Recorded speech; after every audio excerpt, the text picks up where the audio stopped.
Hello again, everyone. Edwin Learnard back once again. In this YouTube astrological segment, I'm going to be dissertating and talking about the meaning of the fourth house in astrology.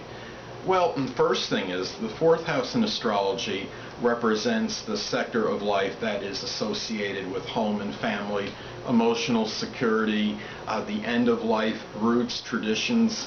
I believe the mother. Some people think it's the father, or I believe strongly though it's the mother because of the correlation with the moon and Cancer, so that's why I believe that.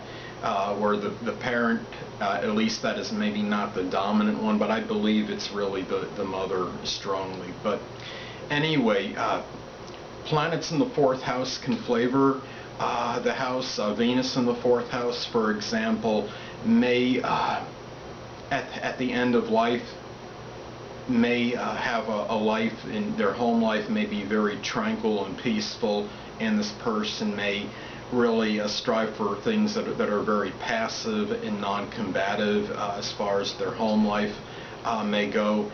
And another example is, let's say somebody has Pluto in the fourth house. Well, this might be a person that experiences some crisis and upheavals in matters connected with the home, and might find that the home is kind of a place where it's strong for transformation and regeneration. Another thing is the sign on the cusp of the fourth house can give characteristics and qualities to the fourth house, matters pertaining to the home and family and other things that are associated with the house. Let's say somebody has Scorpio on the fourth house cusp, for example. Well, the home may be a place where it might be a place for rebirth and transformation, regeneration. It might be something where occult, supernatural astrology is a normal thing as far as conversation may go with family members. Or this can be even part of, maybe connected with the roots, maybe astrology, things connected with it might be somewhat traditional for the family, as an example. And it could show that this person may see perhaps the mother as someone that can be willful, emotionally intense, but at the same time very loyal, but perhaps domineering as well. Now, another thing to look at is in the fourth house, as far as the ruler of the fourth house, say the planetary ruler of the fourth house, the house where that ruler is posited in can show the area of life, that sector of life where that ruler, where the fourth house energy is injected in pretty much is where it's deposited. And so, for example, if let's say that somebody has the ruler of the fourth house in the sixth house, this could indicate that this person may bring somehow their home, maybe their home maybe, but their maybe family members into matters connected with their employment. Maybe they bring a family member to work and they work together at the same place, for example, in some cases. Or perhaps bring at least one family member into maybe matters connected with their health, perhaps an exercise regime, for example, may be shared with a family member. So that is something. And also, fourth house we look at as emotional security. So those issues of emotional security may be strongly brought in to that person's place of employment and things that are connected with their health and hygiene.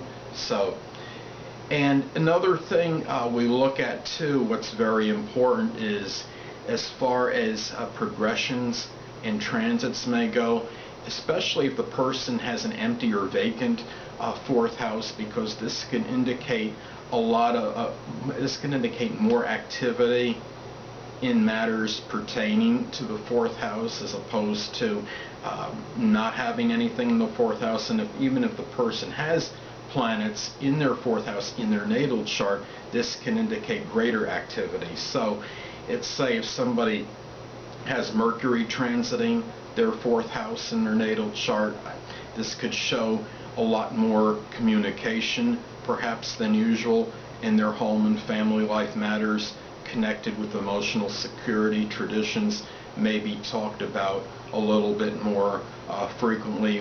This person, he or she, may have more activity, say on the internet, for example, because a lot of times we have our computer at home, and that is a way of communicating.